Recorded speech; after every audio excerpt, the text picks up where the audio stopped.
할렐루야.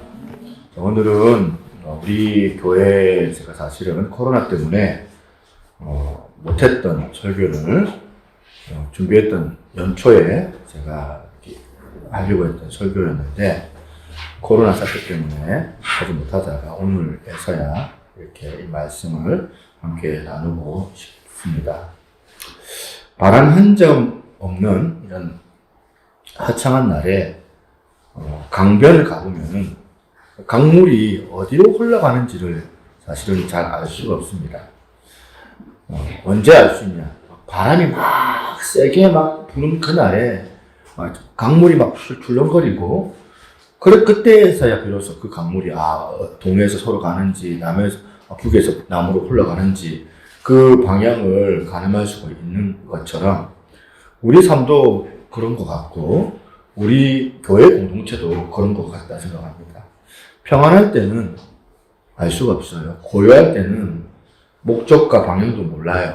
그런데 위기가 맞닥뜨려졌을 때, 위기 앞에 왔을 때, 알 수 있습니다. 그 인생이 어디로 가고 있는지, 잘 가고 있는지, 아니면 그 공동체가 어디로 그렇게 가는 건지를 우리 눈으로 그렇게 알아차릴 수가 있습니다.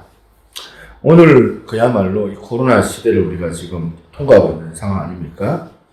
이거는 뭡니까? 가정도 위기고, 그리고 교회도 위기고, 기업도 위기고, 국가적으로도 지금 참 위기의 상황입니다. 오늘 같은 때에 지금 우리가 그렇다면 위기이기 때문에 어떤 방향, 어디로 흘러가고 있는지를 알아차릴 수가 있는 것이죠. 우리 가정이 지금 바로 가고 있는가? 아니면 우리 교회가 지금 바르게 흘러가고 있는가? 우리 교회가 가야 될 방향과 목적을 확인하고 또 새롭게 다져야 될 때가 아닌가 생각을 합니다. 여러분, 다들 행복한 가정 꾸리기를 원하시잖아요. 결혼 생활할 때 그 로망이 뭡니까? 행복한 가정, 좋은 남편, 그리고 사랑스러운 우리 자녀들, 그렇게 행복하게 잘 먹고 그렇게 잘 지내기를 그렇게 바라고 가정 생활을 꿈꿨는데 여러분, 그렇게 온전한 가정이 세상에 몇이나 있을까? 문제 없는 가정이 세상에 어디 있겠는가 하는 거예요. 성경을 보면 하나님께서 세웠던 첫 번째 공동체가 바로 가정 공동체잖아요. 하나님께서 세운 첫 공동체가 가정인데 왜 가정에 이다지 문제가 많을까 생각을 해보는 거예요. 또 하나님의 몸된 교회라고 하는데 주님께서 피 흘려 사셨던 거룩한 교회라고 한다고 말하는데 왜 교회가 그렇게 완전하지 않을까 생각을 합니다. 왜 교회 안에 들어오면 이다지 연약하고 문제투성이가 많을까? 또 우리가 신앙생활 하면서 행복해야 되는데 신앙생활 하면서 좋아야 되는데 어떤 때는 신앙생활 하기가 싫고 어떤 때는 갈등을 느껴야 될 때도 많고 아픔을 겪어야 될 때도 있고 상처를 받을 때도 있고 왜 신앙생활이 왜 이렇게 흠이 많을까 하는 겁니다. 그저께인가요? 제가 이제 집에 올라가는데 엘리베이터를 타잖아요, 저희 집에. 엘리베이터 들어가니까 그 입구에다가 딱 이렇게 누가 이제 인테리어 공사를 하나 봐요. 종이 한 장을 딱 붙여놓은 거예요. 양에 이제 게시 글이겠죠. 몇 층, 몇 호인데 공사 중. 불편을 드려서 죄송합니다. 이렇게 이제 문구가 딱 있는 그런 게시글이었어요. 우리가 지나가다가 보면, 이제 그런 공사판 같은데 보면 항상 크다랗게 공사 중, 조심, 위험합니다. 이런 단어들 한 번씩 보잖아요. 공사 중, 건축 중, 이 단어가 생각이 나는 거예요. 공사 중이라는 이 단어가 어쩌면 우리 이 땅의 모든 교회들에게 표현할 수 있는 적절한 단어가 아닐까 생각을 합니다. 사실 이 땅의 모든 교회가 주님께서 이제 오시는 재림하시는 그날까지 완전한 교회는 없어요. 재림하실 때까지 우리 교회들 다 공사 중이에요. 여기 완전한 성도들이 한 사람이라도 있을까요? 다들 연약하고 한 사람이 더 완성된 사람이 없다는 사실입니다. 다 부족해요. 모두가 사실은 공사 중이고 모두가 다 치료 중이고 모두가 다 건축 중입니다. 그러니까 우리가 이 교회들이 주님께서 오시는 그날까지 여전히 교회를 공사 중이라는 겁니다. 어떤 분이 교회를 출석을 했습니다. 그 아내의 권유에 의해서 처음에는 멋모르게 아내를 따라서 교회를 다녔는데, 이제 말씀이 귀에 들리고 교회 생활이 깊어지면서 점점 눈에 들어오는 것은 그 교회 상황들이 눈에 확 들어오기 시작한 겁니다. 교회에 오면 사랑만 있을 줄 알았는데 의외로 없는 거예요. 의외로 친한 사람들끼리 똘똘 뭉쳐가지고 텃세라고 하죠. 텃세가 생긴 게 느껴지는 거예요. 또 이제 교회에서 봉사도 하고 싶은데 봉사하려고 하니까 오래 다녔던 사람들이 다 한 자리씩 다 차지해가지고 비집고 들어갈 틈이 안 보이는 거예요. 교회에서 또 짬밥이 있다는 것을 깨달은 겁니다. 예수 믿는 사람들은 정직할 줄 알았는데 교회 안에 그다지 자기 눈에 보이니까 거짓말도 잘하고 정직한 사람들이 별로 없어 보이더라는 겁니다. 안 믿는 사람들과 조금 더 다를 바 없는 사람들이 많이 있더라는 겁니다. 또 교회는 이렇게 좀 잘못을 하면 용납도 해주고 용서도 있을 줄 알았는데, 이게 그게 없는 거예요. 교회 안에 막 투닥투닥 막 싸우고, 그러다 보니까 이 사람이, 아이고, 큰일 났다 싶어가지고, 아예 발을 확 빼놓고 방관한 겁니다. 방관하고, 냉소주의자로, 이거 구경꾼처럼 그 교회를 이제 다녔던 거죠. 그러다가 이제 이사를 갔어요.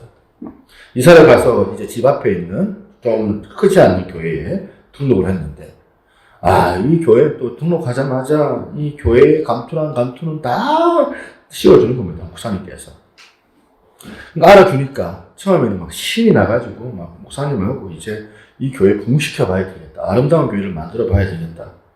그렇게 했는데, 여러분 예상하시죠? 웬걸 1년이 채 되지 못해갖고 상처만 받는 거예요. 이 목사님도 별로 나를 그렇게 좋아 안 하는 것 같고, 별로 나를 꺼리는 것 같고, 그래가지고 마음에 안 들어서 딴 교회를 찾았어요. 근데 또 마찬가지예요, 거기도 마찬가지, 또 다른 어떤 실망과 그런 상처를 경험을 합니다.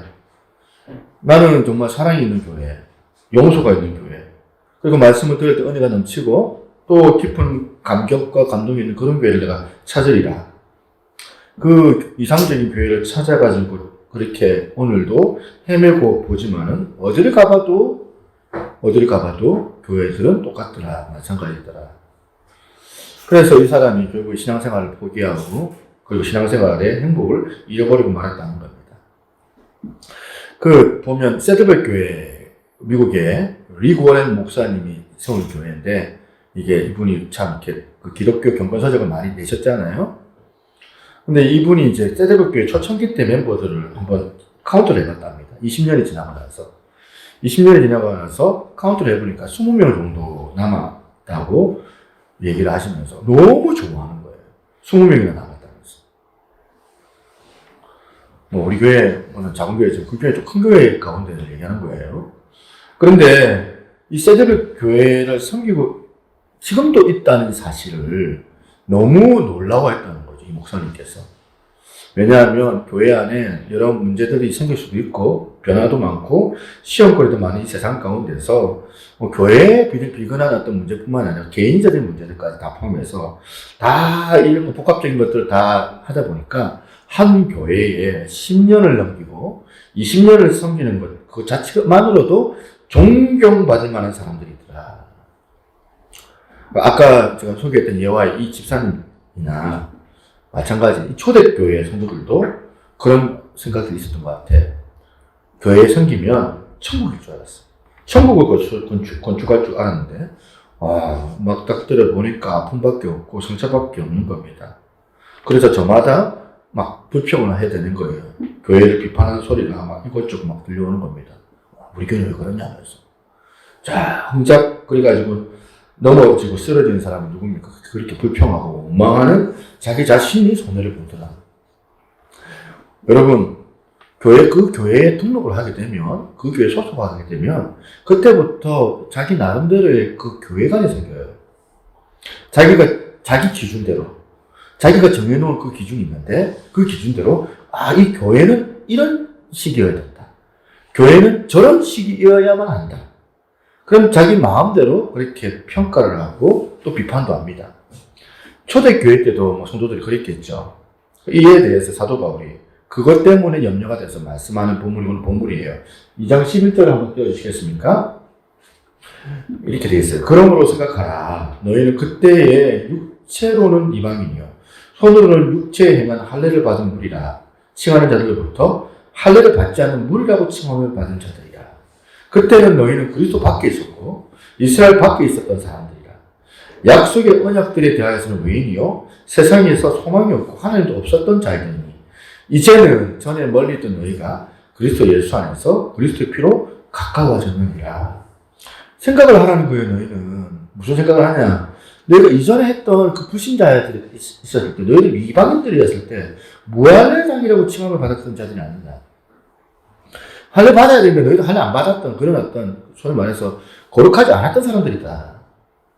너는 원래는 교회 바깥에 있었던 사람들이다.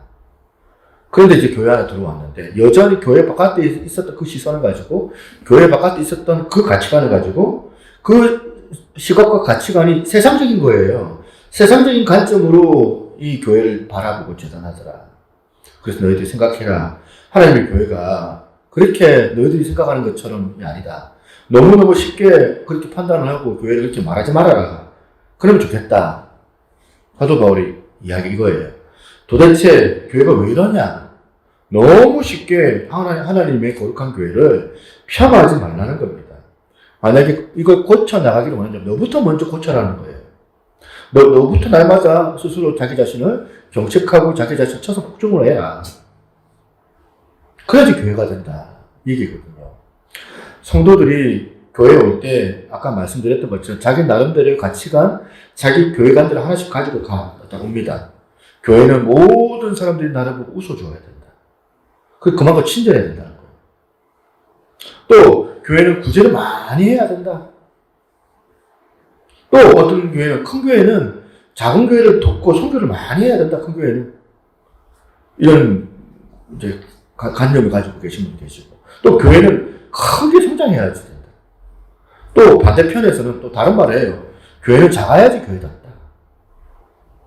교회 모일 때 큰 소리로 기도해야 된다. 뜨거운 교회가 좋은 교회니까.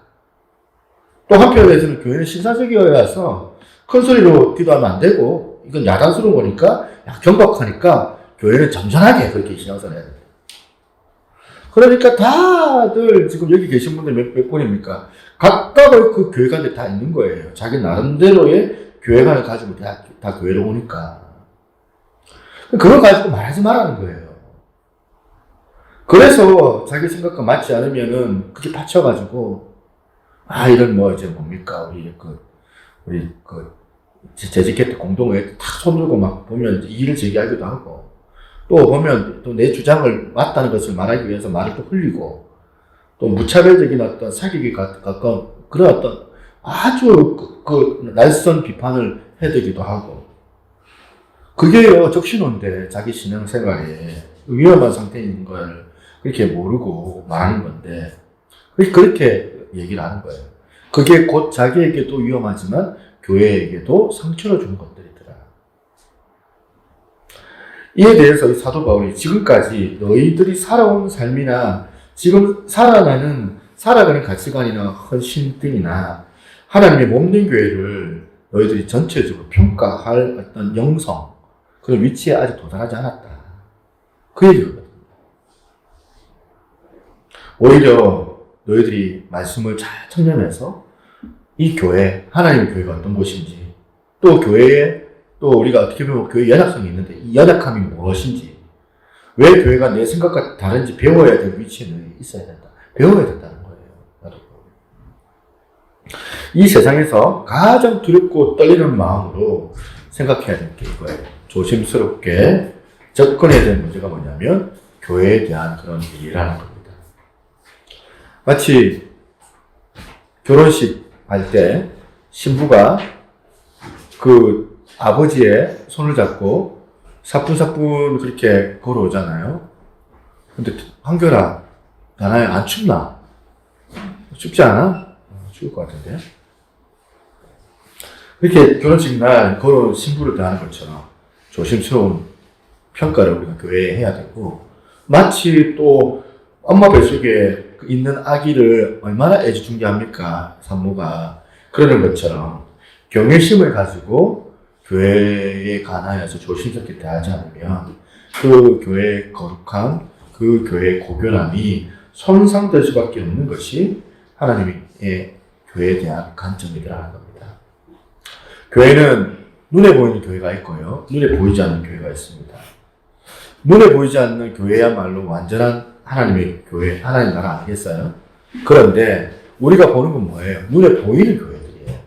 새누리교회, 성도들, 목사님, 우리 권사님, 눈에 보이지 않는다들. 눈에 보이는 교회는 매우 불안전합니다. 우리가 교회를 생각할 때 혼란을 겪는 이유가 뭐냐면 이런 관념 때문에 그래요. 지상의 교회는, 지옥 교회는 완전해야 된다. 교회는 완전해야 된다. 완전 무결해야 된다. 이런 오해에서 비롯되는 문제들이 많다. 이 땅에 있는 모든 교회들은 천사들이 있는 곳이 아니에요. 그죠? 죄인들이 모인 거예요. 죄인들. 나도 죄인. 여러분들도 죄인. 끊임없이 죄와 싸워야 되는 부족한 죄인들이 지금 이제 하나님의 이름으로 초청받아서 모인 곳이 바로 교회거든요. 그러니까 이 땅의 교회들은 완전한 하나님의 나라가 아니에요. 교회에 허물이 보여요. 허물이 보인다고 해서, 연약성이 있다고 해서, 내 마음과 내 취향이 안 맞는다고 해서 너무 쉽게 화를 쏘아대서는 안 된다는 거예요. 그 연약성은 너무나도 당연한 거기 때문에 그런 거예요. 우리 남편과 아내의 그 관계들이 그런 것 아니겠습니까? 계속 남편에 대해서 허물을 비추고 남편을 자꾸 지적을 하면 그 가정의 행복이 깨지는 거죠. 아내의 그 연약함을 자꾸 지적을 하고 계속 그런 얘기를 하면 가정의 행복이 깨지는 거 아닙니까? 제가 이제 사실은 어제도 이제 그런 적이 있었거든요. 그러니까 이제 서로 이제 사용 얘기하다가 또 이번에는 이제 부족한 것들 얘기하다가 또 당신은 이것이 문제야. 난 이것이 문제야. 이런 얘기하다가 이제 싸움이 일어나는 거죠.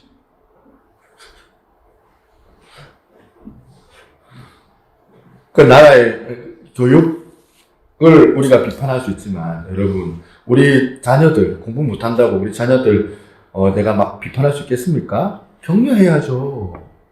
격려의 대상이지 비난의 대상이 아니잖아요. 그런 것처럼 교회도 마찬가지다. 교훈한 교회는 나의 사랑과 나의 격려를 통해서 먹고 사는 곳이거든요. 여러분들이 교회에 대해서 안 좋은 말 한마디 내뱉으면 그 교회가 정체를 받아요. 그렇다면 여러분 교회는 이상적인 교회가 좀 되었으면 좋겠는데 어떤 교회가 이상적인 교회일까? 신구약 성경 가운데 가장 이상적인 교회론을 얘기하는 그 성경이 바로 에베소서거든요. 오늘 우리 읽었던 본문. 그 당시 소아시아 여러 교회 가운데 에베소서는 이상적인 교회가 될 수 있는 그런 가능성이 많은 그런 교회였습니다. 왜냐하면 그 창립자가 사도 바울이었기 때문에. 창립자가 사도 바울이면 우리가 볼 때 교회는 좀 좋지 않을까 생각하는데 에베소서에서 나타나는 에베소 교회는 그렇게 보면 완전한 교회가 아니었습니다. 전혀 아니었습니다. 에베소서를 읽는 사람들에게 가만히 보면 이 교회는 진짜 실망스러운 교회인 거예요. 오늘 본문에 에베소서가 어떤 교회인지 일면을 다 볼 수 있습니다.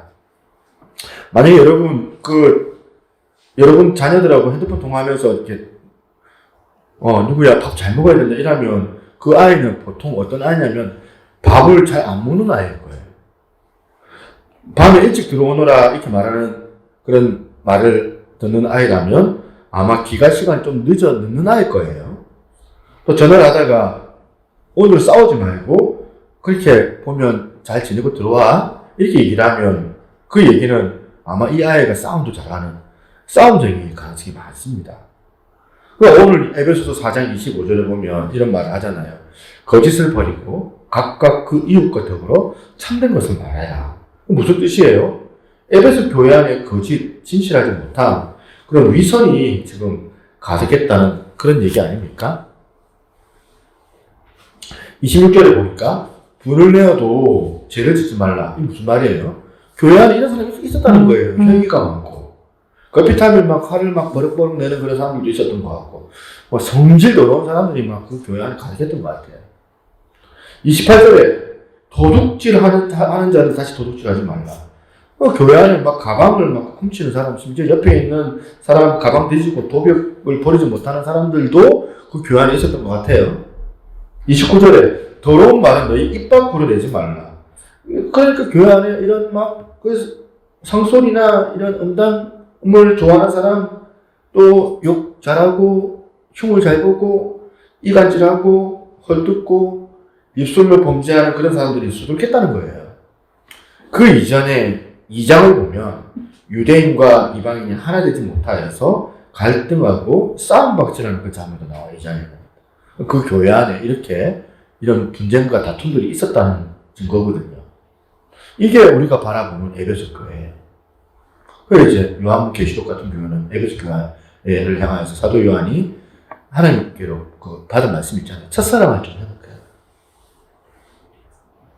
우리가 꿈꾸고 있는 이런 이상적인 교회는 막 보면 막 이런 성인군자들이 모여가지고 천국을 건설해 놓는 그런 어떤 그림을 그리고 있는데, 이 에베소 교회가 말하는 이 교회는 사실은 병원이었어요. 병원.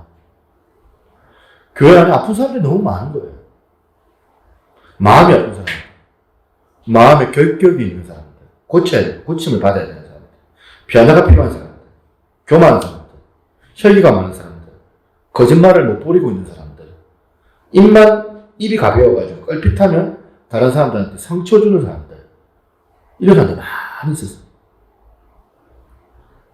때문에 교회 안에서 이런 사람들 만나면 뭉클이고 막 이 교회는 못 다니겠다 막 이런 생각을 하는 게 아니라 당연하다고 생각해요. 왜? 나도 바로 그런 사람 중에 한 사람이기 때문에. 내가 누구를 비판할 겨를이 없어요, 사실은. 교회에 흠이 있다고 막 매도하면서 교회가 다 타락했다, 교회가 이 모양이다, 그렇게 매도하고 평하지 말아야 된다. 이제 우리가 이 개념을 좀 바꿔야 돼요. 교회에 대한 개념, 생각을 좀 바꿔야 돼요. 교회는 하나님의 나라가 맞아요. 천국 맞아요. 그런데 이 지상교회는 병원이에요, 병원.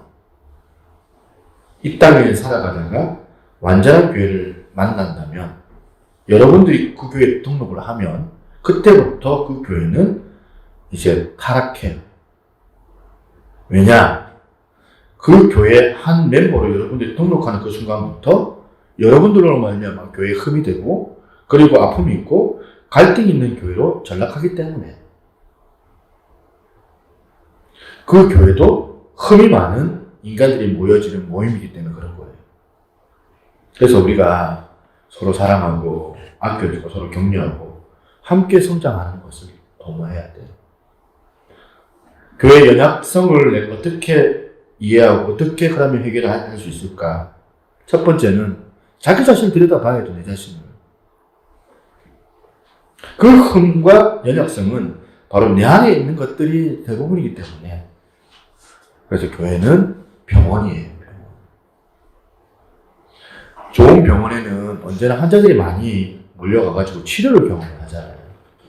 병원은 환자들 찾아오는 거 좋아합니다.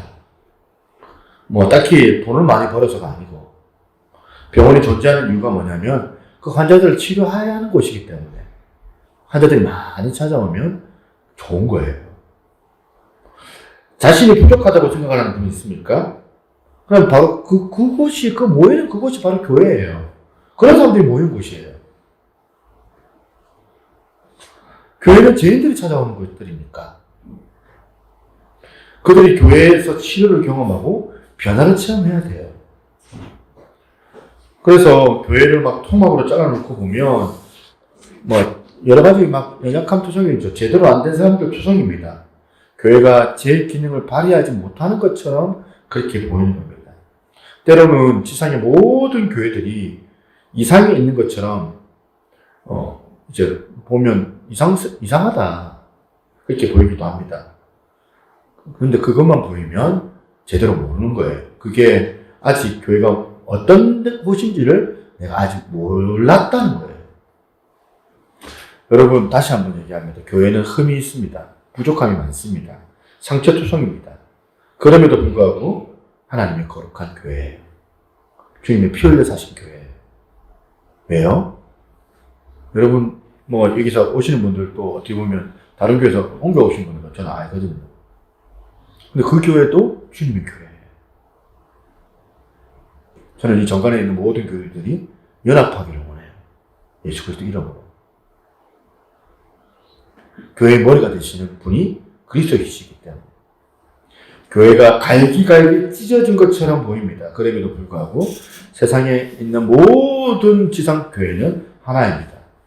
교파가 달라도 하나예요. 왜냐하면 하나 되게 하신 성령님께서 교회를 주관하고 계시기 때문에. 교회가 아무리 연약해 보여도 그 교회는 영광스러운 교회예요. 주님께서 영광 가운데 세우신 교회예요. 보잘것 없어 보이지만, 미천해 보이지만 그 교회는 주님께서 세우신 교회이기 때문에 함부로 말할 수가 없어요. 왜요?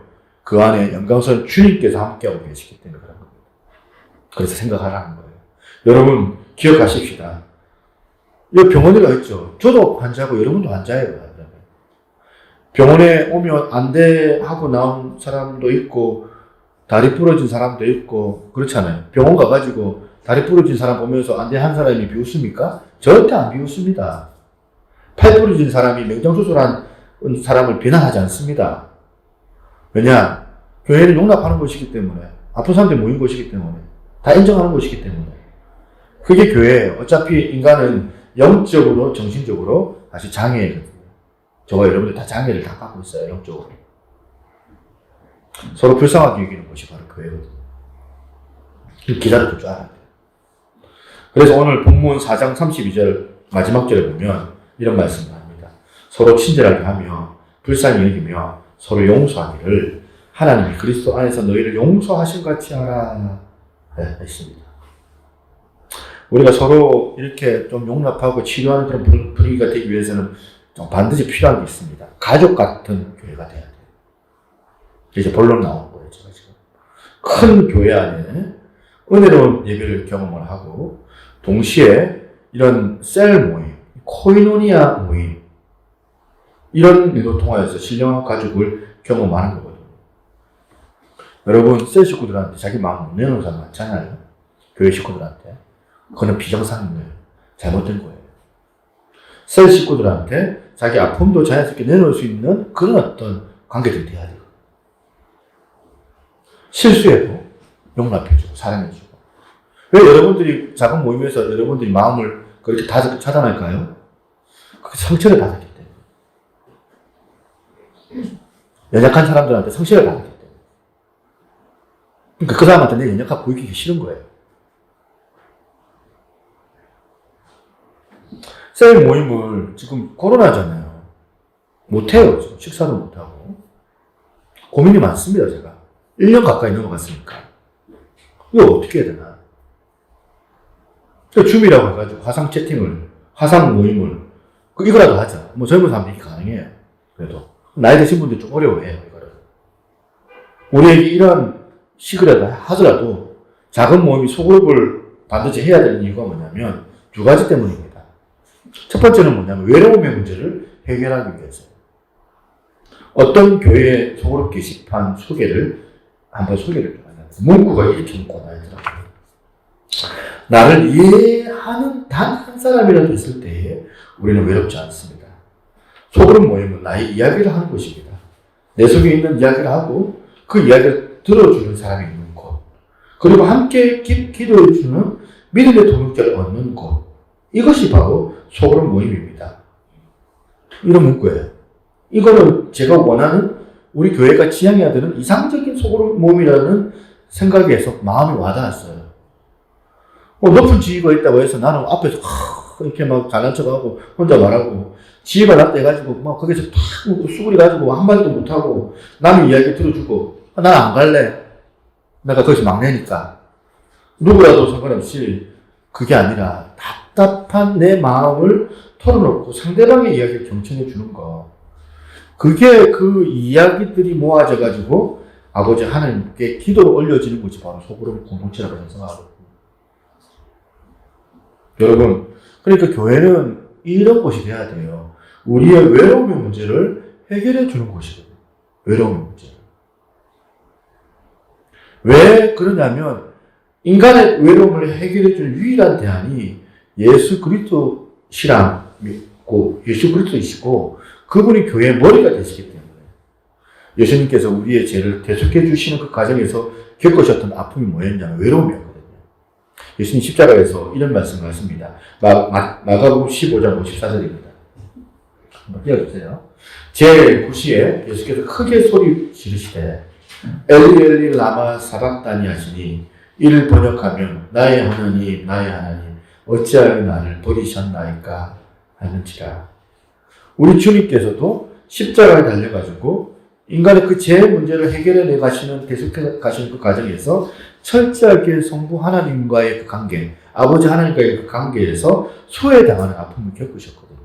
주님께서는 모든 인간의 보면 희노애락, 모든 감정, 인간이 받을 수 있는 모든 상처도 다 치료하십니다.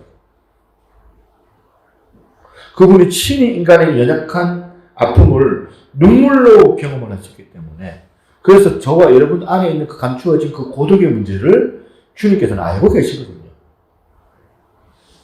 저는 이런 공동체를 꿈꾸기로 원해. 고독의 문제를 해결해 줄 수 있는 교회 공동체. 우리가 예수 그리스도 앞에서 나아가 우리의 외로움과 이 소외감의 문제를 내어놓고 눈물로 기도하면 주님께서는 절대로 그와 같은 우리를 내버려 두지 아니하십니다.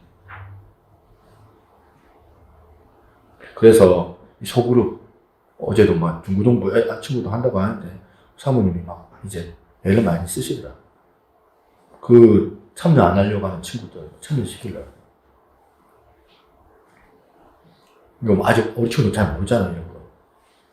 하기 싫고 혼자서 게임하고 싶고 혼자서 뭐 하고 싶지 뭐 이렇게 모이지 않으면 돈 안 하고 싶고 모르죠. 또 그런 모임 가운데 성체를 받은 친구들은 더 차단할 수도 있고 소그룹에서 사람들과 이런저런 이야기를 하다 보면 여러분 그거 아세요?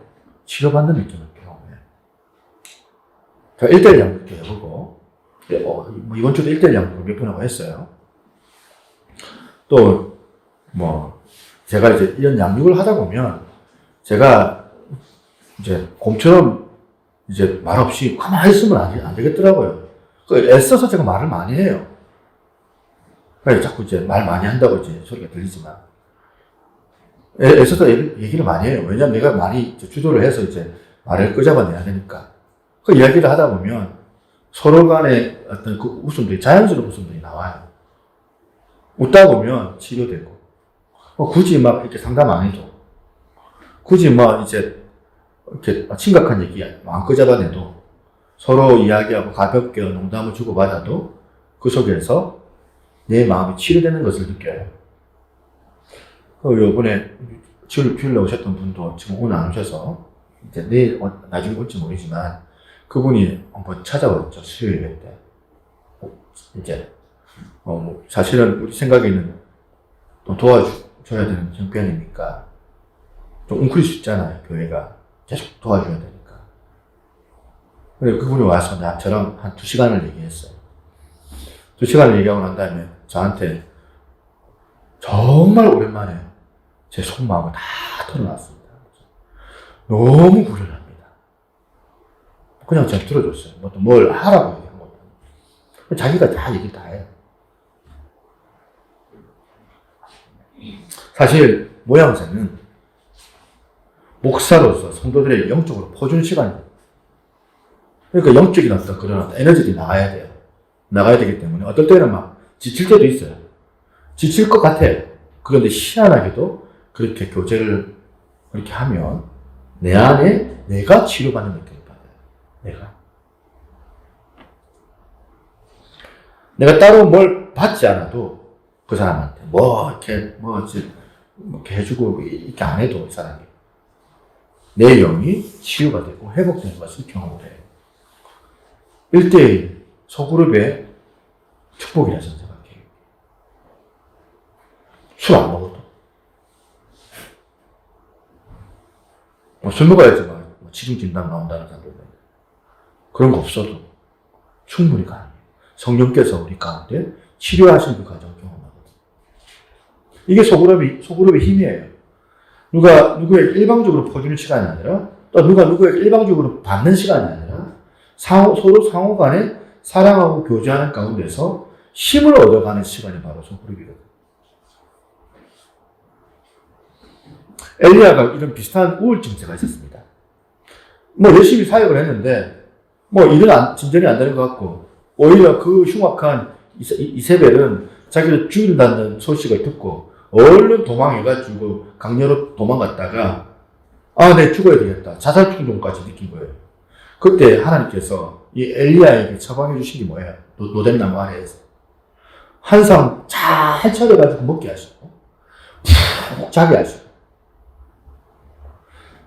그런 것도 있지만, 궁극적으로 엘리야에게 회복할 수 있도록 했던 중요한 포인트가 뭐였냐면, 호렙산에 가라.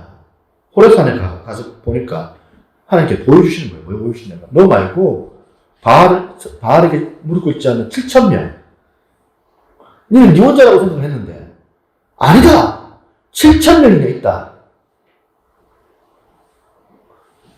아직도 이런 북이스라엘 가운데 7,000명이나 나 여호와 하나님을 잘 섬기는 사람들이 있다. 그들이 너의 통역자다. 엘리야는 몰랐던 거예요. 혼자만 그렇게 막 지지고 먹고 싸운다는데. 여기서 위로를 받는 거예요. 나 혼자만 생각했는데 그게 아니에요.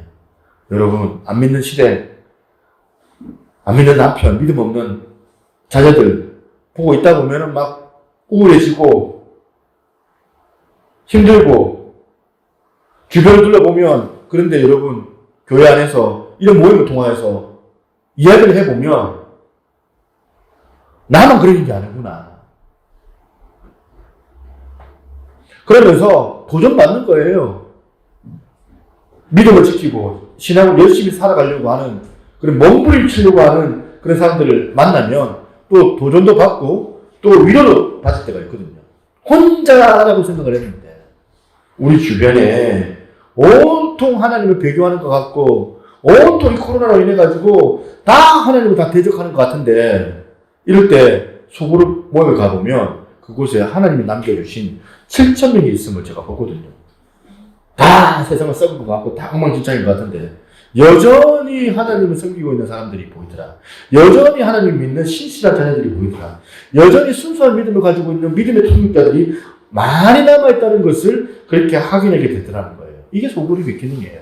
제가 요즘 우리 중고등부 아이들 지금 이제 2기로 저쪽에 한빛국제학교 아이들 이제 하거든요. 그래서 월화수목 금은 저녁 이제 7시부터 이제 그 여자애들 7명 하고 있고, 그 다음에 또 이제 토요일 날에는 또 1시부터 3시까지 또 이제 남자 여자 섞여가지고 또 5명하고 이렇게 성경방을 하고 있거든요. 근데 성경방을 하는 게 중요한 게 아니고, 그 아이들 가만히 얘기 들어보고, 부모님들이 그때 보면 저한테 멘트를 하는 것들 보면 위로가 되는 거예요. 도전되는 거예요. 사실 죄송한 얘기지만 우리 교회에서 받지 못했던 공급도 제가 받아요. 도전도 받아요. 이렇게 열심히 믿음을 지키려고 몸부림치는 사람이 이렇게 많구나. 대학교 다닌다는 게 뭐예요, 사실은?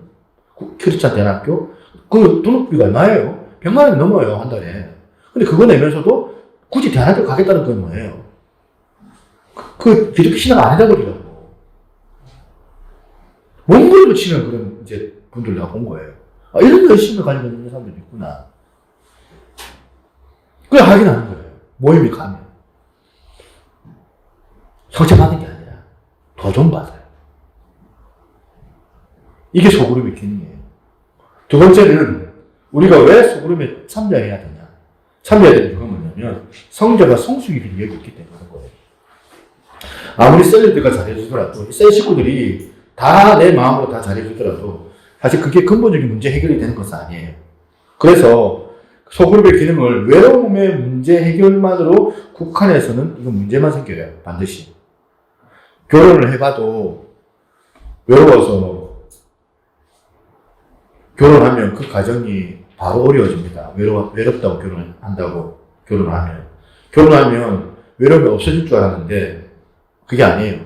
결혼은 아무나 결혼하면 안 되잖아요. 결혼해도 외로움이 안 없어집니다.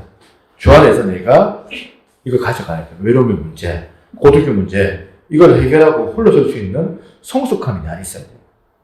이거 극복해낼 수 있는 성숙함이 내 안에 있어야 돼요. 그래서 교회 소그룹은 위로나 받으려고 가고, 소그룹은, 거기서 뭐 얻어 누리려고 막 가는 것이 아니라, 내 고독의 문제를 해결하기 위해서 주님 안에서 성장하는 것이고, 주님 안에서 성숙해지는 것이고, 이 성장과 이 성숙을 목표로 가는 것이 바로 소그룹이에요. 그래서 우리는 하나님의 말씀을 매개로 그 소그룹 안에서 교제하는 것을 절대로 포기하면 안 되더라. 왜냐하면 소그룹은 영적으로 내가 성숙해지는 것을 추구하는 것이기 때문에. 어떤 분 그렇게 하더라고요. 뭐 소그룹 가봤더니, 교회 소그룹 가봤더니, 맨날 세상 얘기하고 막 해가지고. 그 다음부터 가기 싫어졌다면서. 뭐 그렇게 얘기하시는 분이 계세요. 그래서 제가 이제 그런 생각 하면서 고민을 한 거예요.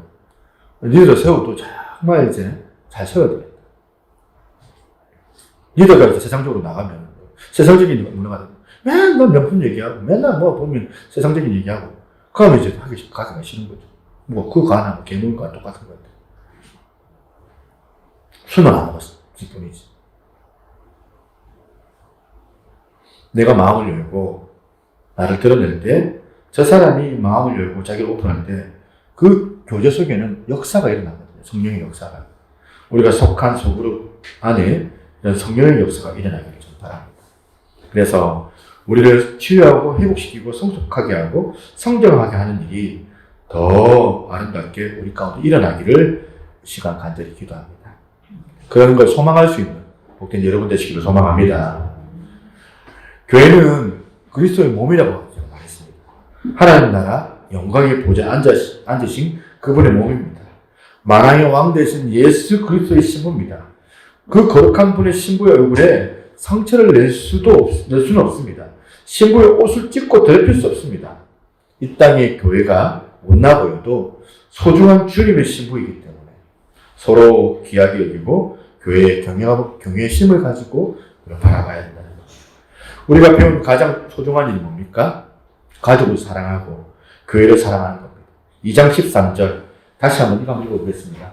2장 13절 같이 있습니다. 시작. 이제는 전에 멀리 있던 너희가 그리스도 예수 안에서 그리스도의 피로 가까워졌느니라. 이건 우리가 원하든 원하지 않든 우리가 이미 그리스도의 피로 가까워진 사람들이야. 가까워졌다는 거예요. 서로 돕고 서로 겸손하게 도움을 청하는 거예요. 서로 세워주고 서로 붙잡을 때 우리가 그 속에서 하나님 나라를 경험하는 거예요. 첫 번째는 가정이 돼야 돼요. 그리고 교회 공동체 안에 있는 소그룹들.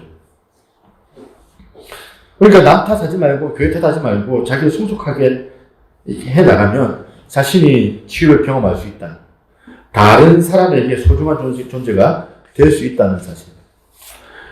여러분, 교회를 그냥 극장으로 생각하는 사람들이 많아요. 극장에 오면 어떻게 해요? 영화 관람하잖아요. 옆 사람하고 신경 쓸 겨를 없어요. 옆 사람 안 봐요. 공연 내용에만 집중을 해요. 그걸 교회라고 생각하는 데 있어요. 교회는 공연하는 곳이 아닙니다. 저 여기서 혼자 몸매쇼 하는 곳이 아니에요.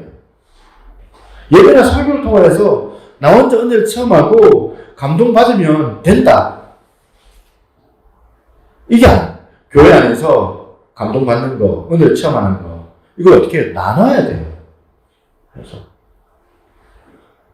그게 영원한 복으로 이어질 수 있기 때문에 나 혼자만의 은혜와 나 혼자만의 감동으로 공연 받았으니까 내가 이걸로 내가 살아갈래. 그걸로 끝난다면 무책임하다. 두 번째, 교회는 학원으로 이해하는 사람도 있어요. 학원. 이것저것 큰 교회 같은 거 백화점 교회 아닙니까? 강좌들이 많아요. 입맛대로 들을 수 있어요. 내 마음 내가 딱 선택해가지고 내가 필요한 부분도 채우면 된다 생각해요. 교회는 학원이 아닙니다. 좋은 물건 쌓아놓고 손님이 필요한 물건 사가도록 하고 그런 데가 아니에요. 교회는 성도들의 필요를 채워준다는 이것도 참 귀한 일이지만 교회의 본 모습은 이게 아니에요. 본질은 뭐냐? 우리가 필요를 채워서 무엇을 해야 될 것인가를 가르치는 자리까지 나아가는 거예요. 에베소서 2장 19절 그러므로 이제부터 너희는 외인도 아니요 나그네도 아니요 오직 성도들과 동일한 시민이요 하나님의 건설이요.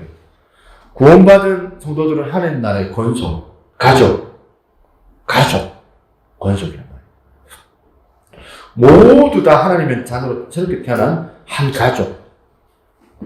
가족은 위기 때에 서로 의지합니다. 아픈 사람들을 도와줍니다. 연약한 어린 자녀들을 잘 보살펴주고 양육도 챙겨줍니다. 교회가 뭡니까? 교회는 가족. 한번 따라해볼까요? 교회는 가족이다. 치료 중인 병원이기도 합니다. 서로 치료해주고 서로 세워주고 서로 돌봐주고 만들어가는 것. 그래서 공사 중이에요. 아직도 우리는 공사 중이에요. 주님 오시는 그날까지 치료 중 공사 중입니다. 근데 거기에 가면 반드시 변화가 있더라. 어떤 때는 땅만 고르고 고쪽 공사만 계속하는 것 같지만 언젠가는 아파트가 입주할 날 그날 있기 마련이에요. 만일 신앙생활 한다면 1년, 5년, 10년 교회 다니도 생활에 변화가 없고 습관, 사고방식, 가치관에 변화가 없다면 그거야말로 그거는 교회 생활을 잘못한 거고 교회가 치료가 있는 곳이 되어야 됩니다. 병원이기 때문에.